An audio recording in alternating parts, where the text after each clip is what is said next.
Good morning friends, कैसे हैं आप लोग। मैं आप लोगों को गृह प्रबंध एवं आंतरिक सज्जा, home management and interior decoration doctor Vrinda ma'am की बुक से बता रही थी, जिसमें मैंने आंतरिक सज्जा वाला जो टॉपिक उसमें जितने चैप्टर है उसको फिनिश कर दिया।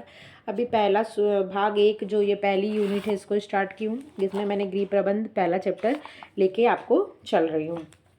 तो चलिए ज़्यादा बातें नहीं करते, अपनी वीडियो को क्या करते हैं, स्टार्ट करते हैं।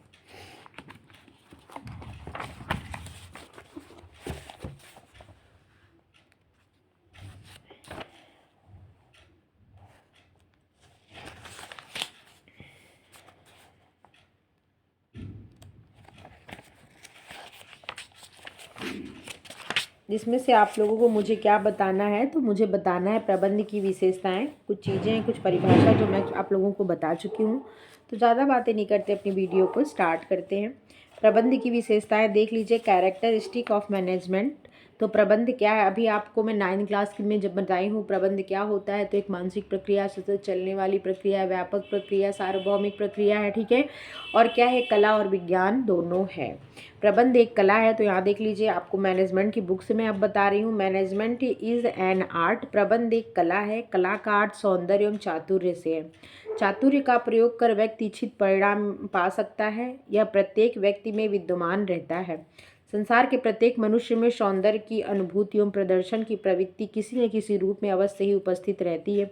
कुछ व्यक्ति सीमित साधनों में भी अच्छे प्रबंधक होते हैं, जबकि कुछ व्यक्ति पर्याप्त साधन रहने पर भी अच्छे प्रबंधक नहीं बन पाते।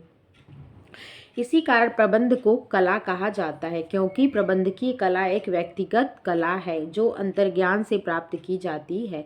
प्रबंधकीय कला कैसी कला है, तो प्रबंधकीय कला कैसी है, तो प्रबंधकीय कला एक व्यक्तिगत कला है।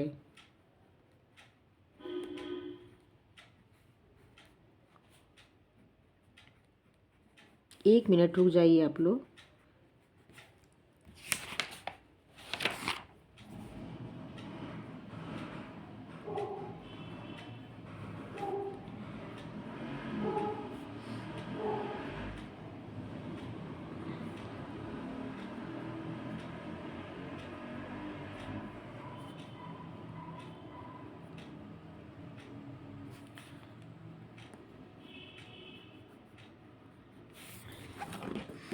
अच्छे प्रबंधक अपने चातुर्य एवं कुशल प्रबंधन से परिवार या संस्था के सदस्यों को एक सूत्र में बात कर अनुकूल परिस्थितियों एवं खुशनुमा वातावरण तैयार कर देते हैं तथा विभिन्न आचार विचार एवं स्वभाव वाले व्यक्तियों से भी वांछित कार्य करवा लेते हैं।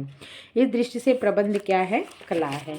समझ में आ गया कला क्यों कह रहे हैं, क्योंकि क्या होते हैं, चातुर्यता के साथ क्या करते हैं, अपने जो भी काम होते हैं, अपने लक्ष्य को क्या करते हैं, वो प्राप्त कर लेते हैं। अगला है, प्रबंध एक विज्ञान है। Management is A science. प्रबंध कला के साथ विज्ञान भी है। इसके अंतर्गत नियोजन, संगठन, क्रियान्वयन, नियंत्रण, मूल्यांकन आदि का वैज्ञानिक विश्लेषण किया जाता है। प्रबंध को अनुसंधान, परीक्षण, प्रयोग की तरह लागू कर विधि, नियम एवं सिद्धांत प्रतिपादित किए जाते हैं। इस सिद्धांतों एवं नियमों को अपनाकर निर्धारित लक्ष्य प्राप्त किए जाते हैं। इन्हें सभी जगह लगभग समान रूप से लागू किया जाता है। प्रबंध एक विशिष्ट प्रक्रिया है। प्रबंध एक प्रक्रिया है, ठीक है। कैसी प्रक्रिया, वो भी विशिष्ट प्रक्रिया, स्पेसिफिक प्रक्रिया है। आयोजन, संगठन, क्रियान्वयन, नियंत्रण, मूल्यांकन आदि इसकी विशिष्ट प्रक्रिया है, जो उस समय तक चलती रहती है जब तक कि निर्धारित लक्ष्यों की प्राप्ति नहीं हो पाती।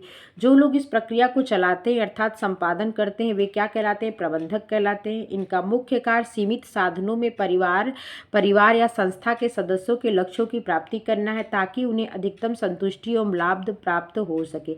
जॉर्ज आर टेरी ने भी प्रबंध को एक प्रक्रिया ही कहा है। अगला आता है, प्रबंध एक सामाजिक प्रक्रिया है। Management is A social process. प्रबंध एक सामाजिक प्रक्रिया है, क्योंकि इसके कार्य मौलिक रूप से मानवीय क्रियाओं से संबंधित हैं। यथार्थ में प्रबंध मानव के व्यवहारों में लक्ष्यानुकूल एक रूपता लाने के लिए संपादित होने वाली प्रक्रिया है। प्रबंध के द्वारा ही मानवीय क्रियाओं को नियोजित, संगठन, निर्देशित, समन्वित, उत्प्रेरित, नियंत्रित किया जाता है। इसी संदर्भ में EFL ब्रीच ने लिखा है कि मानवीय तत्व की विद्यमानता ही प्रबंध को सामाजिक प्रक्रिया का विशेष लक्षण प्रदान करती है। नेक्स्ट है प्रबंध एक अदृश्य कौशल है। Management is A इंटेजिबिलिटी skill. प्रबंध कैसी प्रक्रिया है? तो मानसिक प्रक्रिया है। मानसिक प्रक्रिया है तो कैसी हुई? ये दिखती नहीं है, ये हुई अदृश्य कौशल। ठीक है। प्रबंध एक पृथक अस्तित्व है। Management has separate existence. प्रबंध एक पृथक एवं भिन्न अस्तित्व है। वास्तव में लोगों के द्वारा तथा उनके साथ मिलजुल कर कार्य करने की कला है, परंतु यह कला उतनी आसान एवं साधारण नहीं है, क्योंकि दूसरे लोगों से वांछित कार्य कराना काफ़ी टेढ़ी खीर है। प्रबंध क्या है? पृथक अस्तित्व है। प्रबंध सार्वभौमिक प्रक्रिया है। Management is an universal process. प्रबंध एक विश्वव्यापी प्रक्रिया है जो केवल विशिष्ट कार्य संस्था अथवा देश तक सीमित न होकर सभी कार्यों, संस्थाओं एवं देशों में व्याप्त है। उदाहरणार्थ, एक सुयोग्य चिकित्सक किसी देश और संप्रदाय के मध्य पुल ब्रिज की भांति कार्य करता है। वही चीज़ आगे दिया हुआ है, परिभाषा दी है कुर्च एवं डोनोरल के शब्दों में। प्रबंध के सभी कार्य सभी संगठनों में लागू होते हैं, चाहे वे किसी भी प्रकृति के हो। प्रबंध के कार्य संगठन के सभी स्तरों पर लागू होते हैं। प्रबंध संचालन, विभागाध्यक्ष, फोरमैन आदि सभी प्रबंधकीय प्रक्रिया में भाग लेते हैं। ठीक है। अगला है प्रबंध सामूहिक प्रक्रिया है। Management is A group effort. प्रबंध व्यक्तिगत प्रभाव न होकर सामूहिक प्रयास की ओर इंगित करता है। प्रबंध कैसी प्रक्रिया है? तो प्रबंध सामूहिक प्रयास है। ठीक है। इनके क्या है? इनके एक व्यक्ति से न होकर व्यक्तियों के समूह से ये कार्य होता है। प्रबंध की आवश्यकता सभी स्तरों पर होती है। Management is A needed at all level. प्रबंध एक निरंतर चलने वाली प्रक्रिया है। इसकी आवश्यकता पारिवारिक जीवन चक्र, फैमिली लाइफ साइकिल के सभी स्तरों पर होती है। प्रबंध के प्रत्येक चरण में निर्णय लेने पड़ते हैं। प्रबंध के प्रत्येक चरण में क्या होते हैं? निर्णय लेने पड़ते हैं तथा निर्णय करने का कार्य प्रबंधक का होता है। इन्हीं कारणों से प्रबंध स्तरों का श्रेणीकरण किया जाता है। प्रबंध एक पेशा है। Management is a profession. प्रबंध विशेषज्ञ प्रबंध को पेशा के रूप में मानते हैं, क्योंकि इसमें वे सभी लक्षण, विशेषताएं एवं गुण विद्यमान होती है जो कि एक पेशे में होती है। कारण स्पष्ट है। किसी भी पेशे की भांति प्रबंध की भी अपनी नीतियां, नियम, विधियां, सिद्धांत है जिसका उपयोग प्रबंध में किया जाने लगा है। यदि व्यक्ति को प्रबंध शास्त्र का ज्ञान नहीं तथा उससे प्रबंध शास्त्र का अध्ययन भली भांति नहीं किया है तो वह एक कुशल प्रबंधक बन ही नहीं सकता। इन्हीं कारणों से हमारे देश में भी प्रबंधकीय सलाहकार संस्थाओं, मैनेजमेंट कंसल्टेंट्स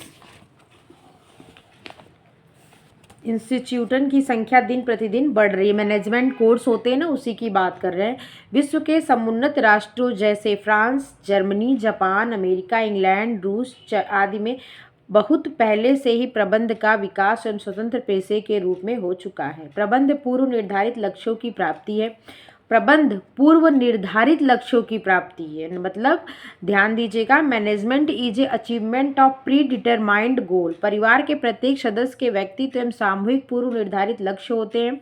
लक्ष्य कैसे पते हैं? लक्ष्य क्या होते हैं? पूर्व निर्धारित होते हैं, जिसकी पूर्ति हेतु सदस्यों के प्रयासों को नियोजन, संगठन, क्रियान्वयन, उत्प्रेरण, नियंत्रित करना पड़ता है। प्रबंध के माध्यम से इन लक्ष्यों को प्राप्त करने का पूरा प्रयास किया जाता है। यदि व्यक्ति अपने पूर्व निर्धारित लक्ष्यों की प्राप्ति कर लेता है तब वह कुशल एवं योग्य प्रबंधक कहलाता है। जॉर्ज आर टेरी के शब्दों में प्रबंध एक पृथक प्रक्रिया है जिसमें नियोजन, संगठन, क्रियान्वयन एवं नियंत्रण सम्मिलित किया जाता है। इनका निष्पादन व्यक्तियों एवं साधनों के उपयोग, उद्देश्यों के निर्धारण प्राप्त करने में भी किया जाता है। ठीक है। C.W. विल्सन ने लिखा है कि निश्चित उद्देश्य की प्राप्ति हेतु मानवीय शक्तियों के प्रयोग एवं निर्देशन की प्रक्रिया प्रबंध कहलाती है। प्रबंध विद्वानों के अनुसार यद्यपि उद्देश्य नहीं तो प्रबंध कैसा? कहने का मतलब है उद्देश्य, किसी काम को करने के लक्ष्य या उद्देश्य मोटो होना चाहिए, उसी पे क्या होता है? प्रबंध का निर्माण होता है। तो वही कहा गया, यदि उद्देश्य नहीं तो प्रबंध कैसा? गृह प्रबंध का महत्व, इंपॉर्टेंस ऑफ होम मैनेजमेंट।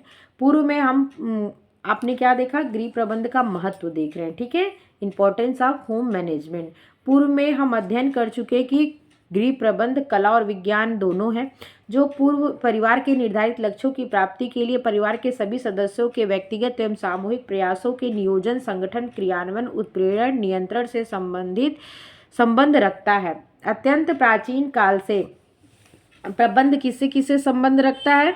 तो नियोजन से, संगठन से, क्रियान्वयन से, उत्प्रेरण से और किससे? नियंत्रण से क्या होता है? संबंध रखता है। क्या होता है? ये संबंध रखता है। कौन? प्रबंध। अत्यंत अत्यंत प्राचीन काल से गृह व्यवस्था की आवश्यकता महसूस की गई, परंतु आज के जटिल एवं संघर्षपूर्ण भरी जिंदगी में जहाँ साधन सीमित तथा साध्य अनंत है, साधन सीमित है और साध्य उसका उपयोग करने वाले अनंत है, वहाँ इसके महत्व बहुत अधिक बढ़ा है। यद्यपि गृह प्रबंध सर्वव्यापी है तथा जाने अनजाने में प्रत्येक घर में प्रत्येक सदस्यों के द्वारा संपन्न की जाती है। परिवार की उन्नति एवं विकास के लिए एक प्रबंध अच्छा, कुशल, बेहतर होना चाहिए, क्योंकि कुशल गृह प्रबंध पर ही परिवार के सदस्यों की कार्यक्षमता, नैतिक आचरण, कुशलता, स्वास्थ्य एवं मानसिक चिंतन निर्भर करता है। यदि गृहिणी मुखिया में कुशल प्रबंधक का गुण है, तभी वह प्यार, स्नेह, चातुर्य एवं कौशल से परिवार के सदस्यों को सही मार्गदर्शन कर सकती है या उन्हें कर्तव्यनिष्ठ, ईमानदार, सहनशील एवं क्रियाशील रहने के लिए उत्प्रेरित कर सकती है या सकता है। वह अपने परिवार के सदस्यों के बीच मधुर संबंध स्थापित करती और लक्ष्यों की पूर्ति करती है। आपको वही चीज़ है कि गृहिणी का क्या होना चाहिए? कुशल होना जरूरी है। संक्षेप में यह कहा जा सकता है, कुशल एवं अच्छा प्रबंधक परिवार के जीवन की आधारशिला है। यही परिवार के आर्थिक विकास की कुंजी है। कौन? कुशल प्रबंधक। यह वह जीवनदायिनी तत्व है जिसके बिना प्रबंध के उत्पादन के साधन केवल साधन मात्र ही रह जाते हैं, उत्पादक नहीं बन पाते। जहाँ प्रबंध है वहाँ व्यवस्था, कुशलता, चातुर्य, दक्षता, अनुशासन, निर्माण कार्य एवं सौंदर्य के दर्शन होते हैं। अन्यथा इसके अभाव में अव्यवस्था, कुशासन, अकुशलता, द्वेष, कलह, अशांति एवं अपव्यय की दृष्टिगोचर होता है। अतः गृह प्रबंध परिवार की उन्नति के लिए हर दृष्टि से महत्वपूर्ण एवं उपयोगी है। गृह प्रबंध के उद्देश्य। Objective of home management. गृह प्रबंध का प्रमुख उद्देश्य है उपलब्ध पारिवारिक साधनों से पारिवारिक लक्ष्यों की पूर्ति करना। गृह प्रबंध का मुख्य उद्देश्य क्या है? तो उपलब्ध पारिवारिक साधनों से पारिवारिक लक्ष्यों की पूर्ति करना। गृह प्रबंध एक ऐसी मानसिक एवं बौद्धिक प्रक्रिया है जिसमें गृह संबंधी उत्तरदायित्वों को निभाने के लिए परिवार के सभी सदस्यों को एक साथ मिलजुल कर कार्य करने पर बल दिया जाता है। यथार्थ में प्रबंध निर्णयों की श्रृंखला है। प्रबंध क्या है? तो निर्णयों की श्रृंखला है जिसमें पारिवारिक साधनों का उपयोग पारिवारिक उद्देश्यों की पूर्ति के लिए किया जाता है। गृह प्रबंध के निम्न उद्देश्य हैं। ये चैप्टर वैसे लेंदी है, देख लेते हैं कितने पेज का है। ये ज़्यादा नहीं है, वैसे आज फिनिश नहीं होगा लेकिन ज़्यादा नहीं है। परिवार के सभी सदस्यों की आवश्यकताओं की पूर्ति, ये क्या है? उद्देश्य है, देख लीजिए। तो कुछ नीड्स होते हैं प्रत्येक सदस्य के, जिसमें मुख्य होता है रोटी, कपड़ा, मकान। ये आपकी मूलभूत आवश्यकता है। पहले इसकी पूर्ति होने के बाद फिर आपकी विलासितापूर्ण जो आपकी आवश्यकता है उसकी पूर्ति करना क्या होता है? प्रत्येक परिवार का लक्ष्य होता है। प्रत्येक आयु, लिंग, कार्य, शारीरिक आवश्यकताओं के अनुसार उनकी भोजन की आवश्यकता, उनके उत्तम स्वास्थ्य की आवश्यकता, उनकी कार्य क्षमता में किस प्रकार वृद्धि हो सके, ठीक है, प्लस उनकी ज़रूरतों को ध्यान में रखते हुए कुछ पॉइंट्स है, देख लीजिए कि गृहिणी प्रबंधक के विभिन्न बातों की जानकारी होनी चाहिए। जो गृह प्रबंध कर रहा है उसको विभिन्न बातों की जानकारी होनी चाहिए। किस तथ्य को ध्यान में रखते हुए? तो परिवार के सभी उद्देश्यों की आवश्यकताओं की पूर्ति, जो ये उद्देश्य है उसको ध्यान में रखते हुए।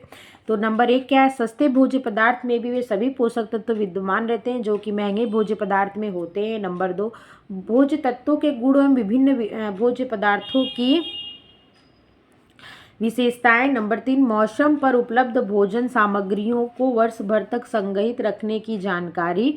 नंबर 4, भोजन पकाने की विभिन्न विधियों का ज्ञान। नंबर 5, भोजन परोसने के आकर्षक ढंग का ज्ञान। 6, उत्पादक रेशों की जानकारी।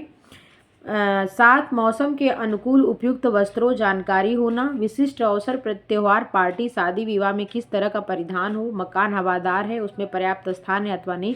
घर की साफ सफाई व्यवस्था। ये सब क्या है? पारिवारिक सदस्यों की आवश्यकताओं को पूर्ति करने का ये उद्देश्य के अंतर्गत पॉइंट है।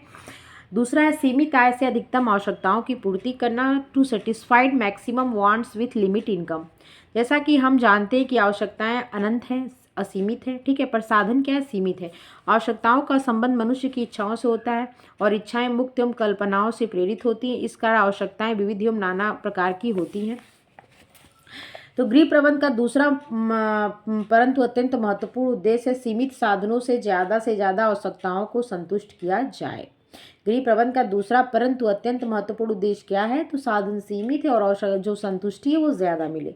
कुशल गृहिणी का यह दायित्व है कि आय को व्यय से अधिक न नहीं जाने दिया जाए, मतलब संतुलित बजट बनाया जाए या बचत का बजट बनाया जाए। ठीक है, और सबसे बड़ी बात, बजट बनाना जरूरी है। इसके लिए उसे बजट बनाने, हिसाब लिखने, आय व्यय का सही संतुलन आदि का पूरा ज्ञान हो। इतना ही नहीं, उसे भविष्य की आवश्यकताओं के लिए भी कुछ बचत करनी चाहिए, तो धन के विनियोग सही तरीके से करना चाहिए। व्यय को आय से अधिक नहीं होने देना चाहिए। कहा भी गया है कि जेते पांव पसारिए तेती लांबी सोर, मतलब जितनी लंबी आपकी चादर है, ये जिस पे आप सो रहे हैं, वो उतना ही पैर फैलाइए। कहने का मतलब आप उतना ही खर्च करिए जितनी आपकी आर्थिक स्थिति सही हो, जितना आपके पास पैसा हो, इनकम हो, उसको ध्यान में रखकर। ऐसा न कि आपको कर्ज मांग के अपनी शौक को पूरा करने की ज़रूरत पड़े। अतः बजट बनाकर उसी के अनुसार खर्च किया जाए। आय में कमी होने पर व्यय में कटौती कर आय व्यय को संतुलित करना चाहिए। बजट किस तरह से बनाना है, किन किन सामग्रियों की खरीदारी की जानी है, वस्तुएं कहाँ से खरीदनी है, परिवार की मासिक आय कितनी है, आदि महत्वपूर्ण बातों की जानकारी गृहिणी को होना चाहिए। पड़ोसियों की देखा देखी, छूट की लालच एवं विज्ञापनों के भ्रमजाल में फंसकर अनाप शनाप खर्च करना, अनावश्यक वस्तुओं की खरीदारी नहीं की जानी चाहिए। ऐसा करने से व्यय आय से अधिक हो जाता है तथा परिवार कर्ज के बोझ के तले दब जाता है।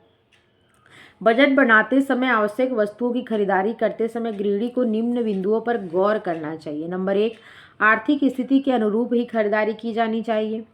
महंगे वस्तु की हमेशा उत्तम गुण वाली होती है। महंगे वस्तु क्या, वैसे ये बात सही नहीं है, लेकिन हाँ 100% कहते हैं ना ब्रांड, वो ब्रांड होता है, लेकिन ये बात सही भी कि ब्रांडेड चीज़ें क्या होती है, उसका कलर जल्दी फेड नहीं होता है, चीज़ें उत्तम क्वालिटी की मिलती है क्योंकि आपको पैसा वो अच्छा लेते हैं।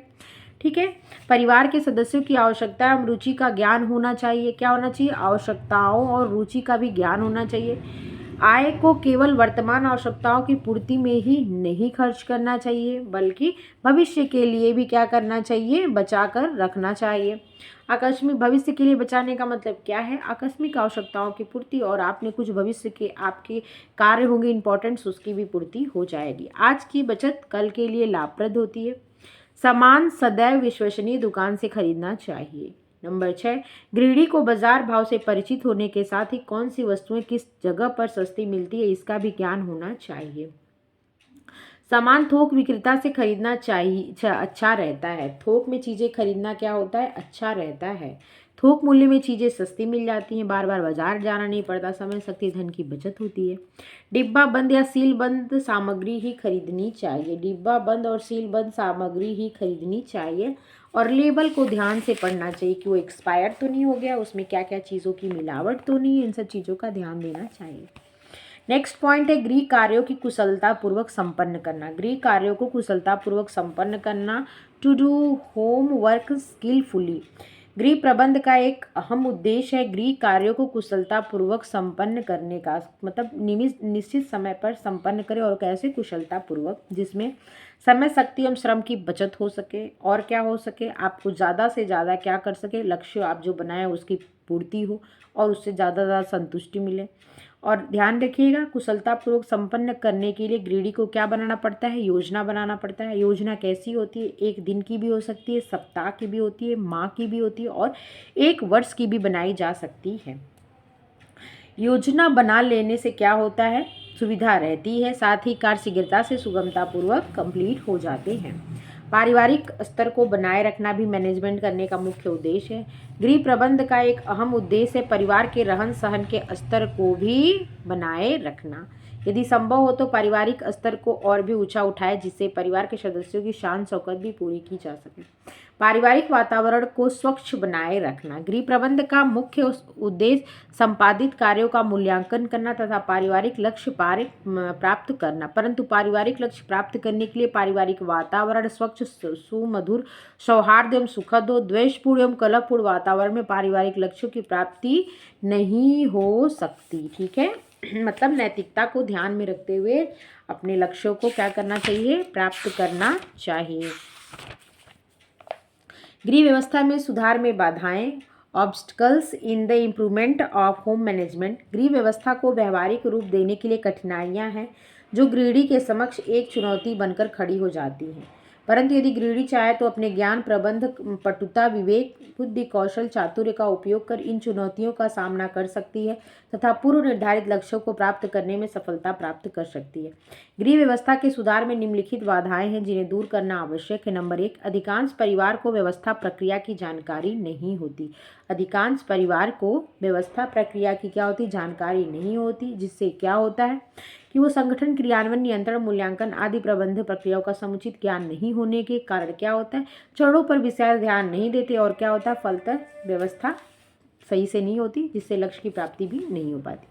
व्यवस्था लक्ष्य से संबंधित नहीं होती। अगर आप जो मैनेजमेंट कर रहे हैं, अगर वो आपके लक्ष्य को ध्यान में रखकर नहीं बनाई गई है तो भी क्या होगा, आपका जो मैनेजमेंट किया गया है वो क्या हो जाएगा, असफल हो जाएगा। ठीक है, इसलिए आपको जो लक्ष्य बनाए वो जिस लक्ष्य को ध्यान में रखते हुए क्या करना चाहिए, व्यवस्था मतलब मैनेजमेंट करना चाहिए। पारिवारिक उन्नति एवं विकास में लक्ष्य की अहम भूमिका है। लक्ष्य की विस्तृत श्रेणी होती है जिन्हें परिवार के सदस्यों की सूझबूझ से चयन करना अत्यावश्यक होता है। वे लक्ष्यों की व्याख्या नहीं कर पाते। जब लक्ष्य ही नहीं होंगे तो क्रियान्वयन किस दिशा में की जाएगी, क्योंकि लक्ष्य ही कार्य को सही दिशा में उत्प्रेरक की भांति कार्य करते हैं। क्या करते हैं, जो लक्ष्य होते हैं वो कार्य के उत्प्रेरक की भांति क्या काम करते हैं, आपके जो लक्ष्य होते हैं वो। ठीक है, इसका कोई पता ठिकाना नहीं होता और यह गली सड़क भटकता जाता परंतु मंजिल नहीं मिलती। जो क्या करते हैं, सही से अपने लक्ष्य को निर्धारित नहीं किए हैं वो लोग। फ्रीमैन और ड्यू के शब्दों में साधनों के विशिष्ट उपयोग में बहुत भिन्नता होती है जो कि उस लक्ष्य पर निर्भर करती है जिसके लिए उसका उपयोग किया जाना है।